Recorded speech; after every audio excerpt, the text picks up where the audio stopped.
Hey guys, what's up? Welcome. My name's Rob Riches, pro WBFF fitness model and lifetime drug-free natural competitor.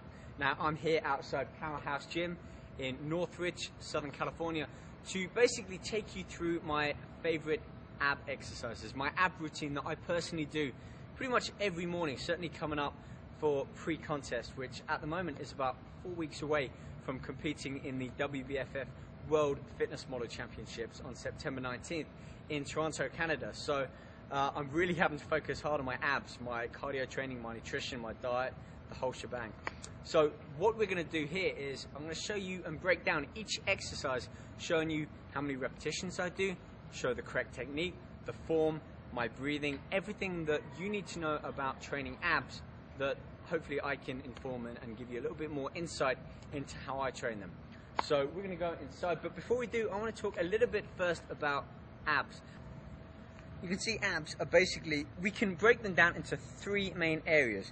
We've got the lower abdominals here, we have the upper abdominals, or the rectus abdominal, which is the sheath of muscle here, crossed with bands of kind of latitudinal muscles that come across there. That's how we get that kind of iconic six-pack look. As well as some people having more, they say genetics come into it. Now, to a degree, that is true. Some people have deeper linea albas here, that groove coming down the center of their chest and their abdominal structure here. Some people, perhaps myself, have more predominant obliques, which are the finger-like muscles that come from the back of the rib cage around, attached onto the front of that sheath of the muscle. And then some others have deeper V-cuts here and just different structures to their abs. Now, we can define that to a degree with the types of exercise that we do, but also think about which type of body type you are. Now, if you have a very long back and short legs, then you may well be able to achieve that full 8-pack look. If you have quite a short back, long legs, or you're more of a squat, kind of rugby, football type player, you may only be able to achieve that 4-pack look.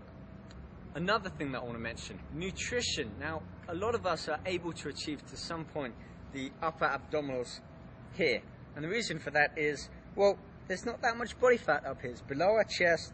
The abs are here. If you've got low body fat, you're going to be able to see, to a degree, the ab structure here. What most people have problems achieving is this here. And basically what is or looks like lower abdominal separation here.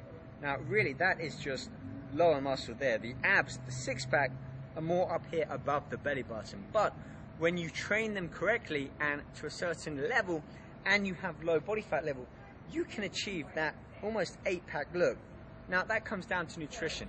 It's about burning away the body fat that men or women accumulate around their midsection. Women typically accumulate it around their glutes and thighs, and men around their center of gravity also, which for them is their navel. So I'm going to leave nutrition to one side for this segment and show you more of the abdominal exercises inside. Now, a final point. The abs are a unique structure. Once again, let me show you. Unlike most muscles where they can become enlarged, we can hypertrophy them, we can grow them out. Abs, we can't really do that. They haven't got anywhere to go. And I certainly don't want a big blocky ab section here. I want them to be nice and flat and chiseled. That's what you hear a lot of people say when they talk about abs. Ripped, chiseled, hard, defined. You don't hear many people say, I want big, blocky, thick, full abs. Yeah, we want full abs, but we want them to be flat too. We don't want them to be protruding out from our shirts. We'll leave that to the big bodybuilders. And the reason for that is, if you think of the ab as like a sheath of muscle, similar to the tibia anterior, the front of the calf here, it's a sheath of the muscle that attaches from the sternum, the rib cage, all the way down to the hip flexor, the bone. And again, we have the cross section of abs coming here, which allow our torso or core. The core isn't really a muscle, it's a group of muscles that we think of for the upper torso.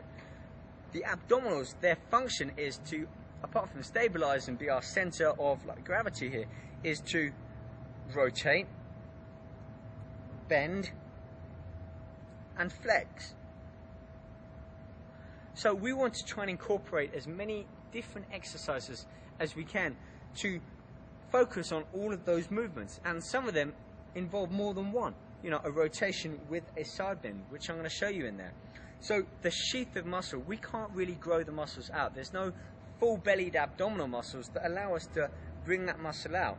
And the second thing is, because of their proximity to the heart and lungs, they are what are known as a rapidly reoxidizing muscle group.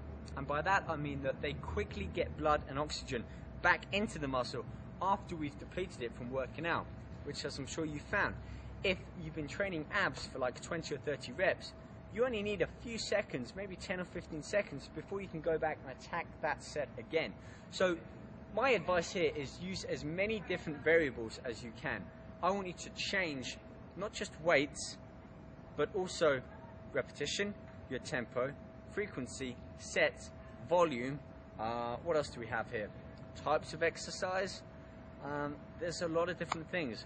I'm going to take you through my ab workout in here and give you as much information as I can, so hopefully you can make use of as little or as much as you want to try and incorporate some of these techniques and exercises into your ab workout to hopefully achieve a better six-pack, which for most of us, let's be honest, is that cornerstone, the peak of fitness. What most of us think of when we mention six-pack is a lean, healthy, fit-looking body, and that's what I'm trying to achieve here. So follow me inside and let's start with the first of our exercises.